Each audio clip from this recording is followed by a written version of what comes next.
Hi, and welcome to our Spider-Man Edge of Time video. This is the last game Beanox made before they came out with Amazing Spider-Man, and we're just going to jump right in. This was probably my least favorite of the Spider-Man games. Edge of Time had some interesting things going for it. They kind of narrowed it down from Shattered Dimensions, where there you were playing as 4 Spider-Men. This time you're playing as 2, just Amazing Spider-Man and Spider-Man 2099. So this is a little bit into the game. They've already introduced both characters. We've heard quantum causality at least 10 times, which we'll get into in a little bit. This is a common thing in this game, which is just fighting for keys to doors. This game is completely repetitive, probably one of the most repetitive Spider-Man games I've ever played. It does have the advantage of having some better combat. When you really get a grip on the combat combo system, it can be a lot of fun. Both characters play extremely different. Spider-Man 2099 focuses more on hard-hitting powers, while Amazing Spider-Man is a little more agile. And this is one thing I hate, this little dizziness effect that when you get hit by something, it's so common in this game. As you see, these guys are gonna keep doing it. Something that almost killed the game for me entirely. But you just have to figure out which techniques work on which villains. Web rushing, like that I was doing right there, it's one of the better combat abilities that'll help get you away from this kind of shit. There were some things I liked about the game. The story I thought was okay. I wouldn't even say I liked the story so much, but it has a nice twist at the end. It's not really worth playing through, though. You can just probably go on YouTube and figure it out. From where they went from Shattered Dimensions, I thought this game felt like it had a little more production values. I thought Shattered Dimensions felt a little half-assed the whole time. The game looks better, but just the swinging isn't fun. And the biggest problem with this game is it all takes place in this one building. So the swinging is almost pointless. So there's a lot of little orbs you can see I'm picking up. That was a health increase orb right there. But yeah, this is kind of a common scene of the game, just killing random guards in an area to get the 3 keys you need for a door, and stuff like that happens a lot. Oh. Yeah, so this game is the first to actually feature Anti-Venom, which is kind of an interesting character from the comic books. I thought they used some of the characters pretty well here. The biggest problem with this game is they build it as being able to play as both of the Spider-Man, which you can see 2099 right there in the corner. Playing as both of them and affecting both worlds as you play. And while those things do happen, I think it might have been a little misleading. Like, I felt that you'd be able to switch between them whenever you wanted and kind of solve puzzles that way. And the way it works out instead is you get to play as them when they let you. They kind of just give you these little sections of the game, and you're just gonna play those sections, and what happens. It's all scripted. But as you see that little purple blast sent out, that was the spider sense, kind of show you where your objectives are. But yeah, what would Spider-Man be without a little wall crawling? So, but yeah, there's just collecting orbs in this game is just all over. You can use those as upgrade abilities. You can unlock new powers and make your combos a little bigger and better. Personally, I prefer playing as 2099 Spider-Man. His combos are a lot more fun. And just the environments he in are a little more interesting. It's all futuristic, and we'll see it later. But he has some interesting gameplay modes where he's just diving down giant elevator shafts. Apparently this building is like 50 miles tall, because there's just many scenes where you're diving just forever and dodging stuff, and well, it's kind of repetitive and hokey. It can be a little fun, and unfortunately, maybe some of the more fun scenes in the game. But yeah, this game is just hella combat. I think the graphics are okay. It's definitely a step up from Shattered Dimensions. The problem is just nothing in this game is that interesting to look at unless you're in the 2099 universe. And there's one point in the game where the characters will switch worlds, which is time travel. It's hard to explain, but So you'll get to play as Amazing Spider-Man in the 2099 universe, and it makes it a little interesting because he's really not equipped to deal with the robots you're fighting versus these soldiers that he's fighting now. One thing I think is a nice touch, especially with Amazing Spider-Man, is as you play through the game, his costume gets more and more torn, kind of in a Batman Arkham City style, but not as interesting.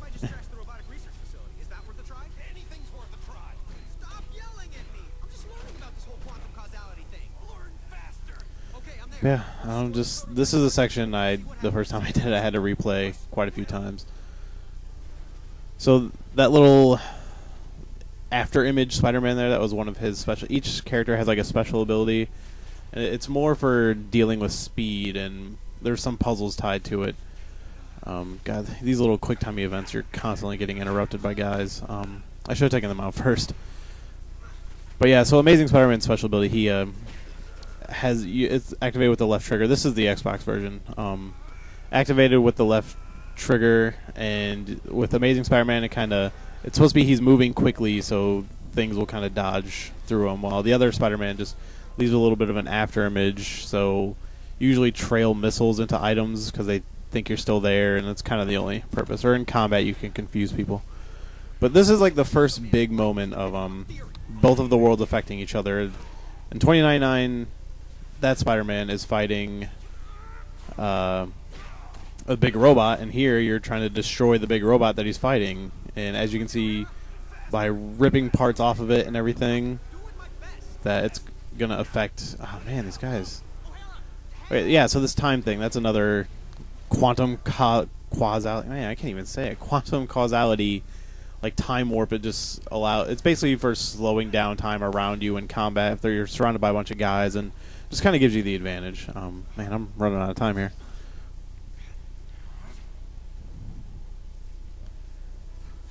Yeah, hopefully, basically, Peter Parker is trying to save Miguel, which is the 2099 Spider-Man, trying to save him from this giant robot. And so, as you can see, when he destroys the robot, instead, he is in place by little robots, which is much more manageable. So now we're playing as 2099. So I actually like the combat a lot better with this character. I love the hard-hittingness of it, and just the combos are a lot more fun. He has some more abilities that I just have a lot more fun using. Yeah, see, that's his little special ability there. Yeah, so I'm gonna have to use that here. I gotta take out these guys first, but there's a door over in the corner, and I gotta use that after image to get the missiles to follow it and blow off the lock on the door. So you can see I got that red icon over me. It kind of lets me know the missiles are coming. So this is a common thing in the game where you're just in a room full of guys and you're just fighting and fighting and fighting, and eventually you unlock a challenge room, which is just doing that same thing over and over. So if you like the combat in this game, they got you covered. I do like these little door rip open animations, but after the 50th time they get to be a little boring.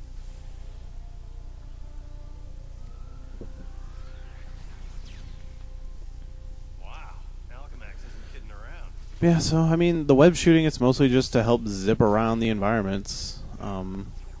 This game could have had absolutely zero web swinging, and it really doesn't seem like it would be any different.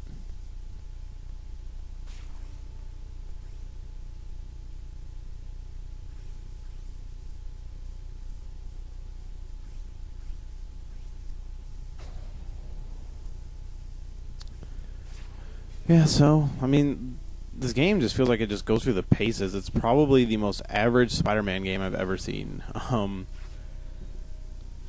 The combat's interesting, but it's not enough to keep you wanting to play it.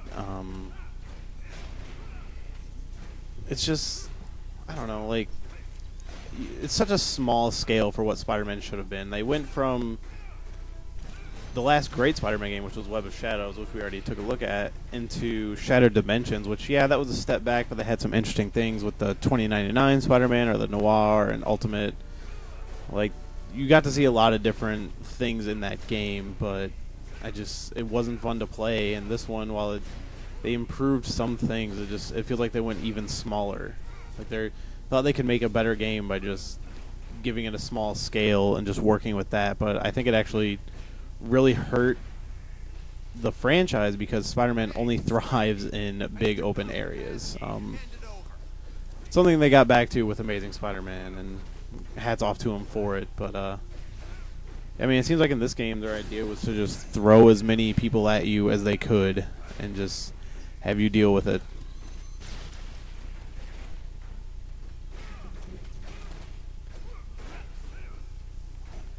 I mean, you're just gonna keep fighting guys, and some of these rooms just seem like they're non-stop, and then you just unlock the challenge room version, which I never even bothered to play, because why would I want to do all that again?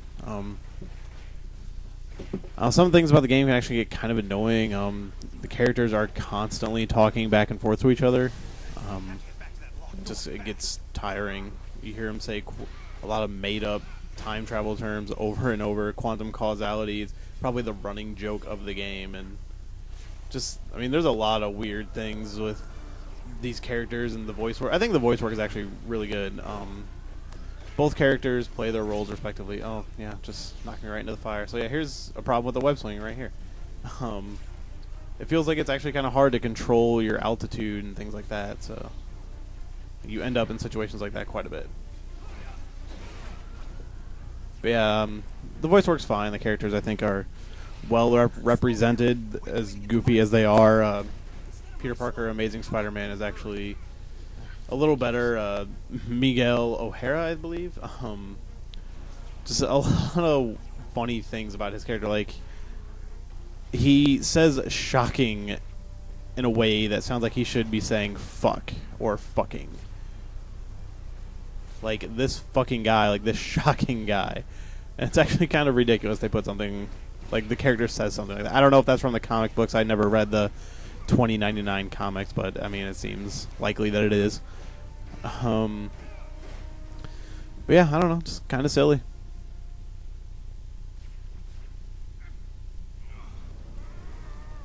Yeah, just gonna be pulling open more doors. That's how it always is. Oh look, another door I need a key for. This hasn't been done already 4 times in this video. So guess what you're going to do? You're going to run into a room where people are going to attack you.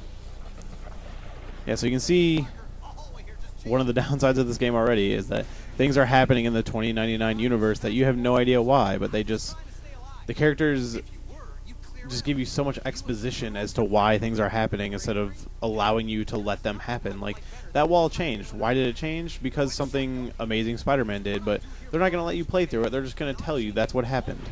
And you'll see the little icon in the corner of him running around.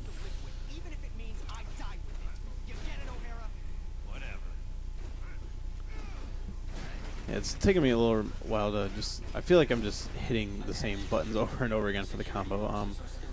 When you upgrade, there is a deeper combo system. I'm still trying to figure it all out. It's been a while since I have played this game.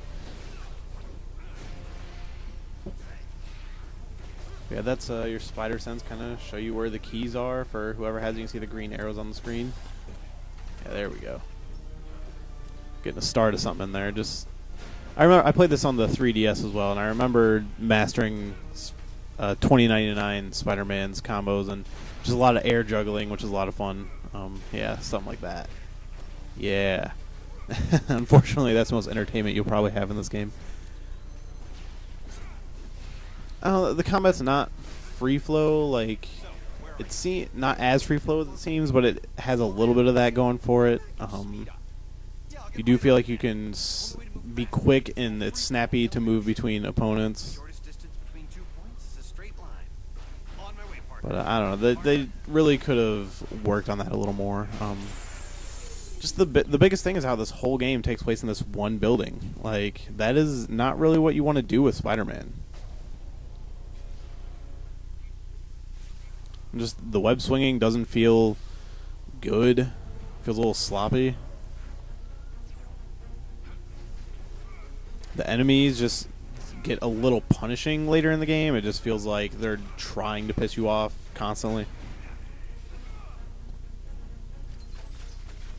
Yeah, so here's some of the most interesting gameplay mix-up in the game is these little dive sections, and yeah, you can go fast, and it kind of works like you're on a grid. Like, as you can see when I move, I'm literally just tapping in a direction once. So I just hit up or down, or left, right, whatever. But you're basically just moving on a grid pattern. You get these little white indicators that show you where you're aiming towards. Like, you can see I'm aiming towards that stuff. So I'm moving. Just one little tap of the joystick. I haven't even slowed down yet. Oh, that was getting close. Like, a lot of these sequences, I feel like if I do mess up, it is my fault. Like, my controller wasn't as responsive as it should be, or I'm getting confused, which, as you can see, can happen kind of easily when things are moving around so much. But these are probably the most interesting looking things in the game, aside from the actual cutscenes. The cutscenes in the game are actually pretty good. We won't be seeing any of them, but I mean, if you don't want to play the game, you can look them up online. But especially some of the late game cutscenes. Yeah, so again, you can take damage, you can die pretty quickly doing these scenes, because as you can see, when he hit that thing, he had kind of this little animation. Well, that's a little trippy. But yeah, that animation can actually, whoa, fuck. Yeah, the animation can fuck you up. If you hit something and you don't recover, he'll just start slamming into shit, and you just have to be really quick. Most of these aren't that difficult. Some of them get a little harder later in the game. This is actually the first one you come up to. Whoa, yeah, see. Oh, yeah, and then they turn you like that. That always makes it really easy.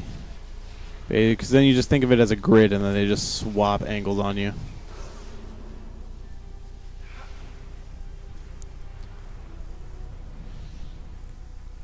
And we land. Of course, 3-point pose, like every superhero should do. And oh look, we're back into it some more. And they're trying to make you dizzy in the process.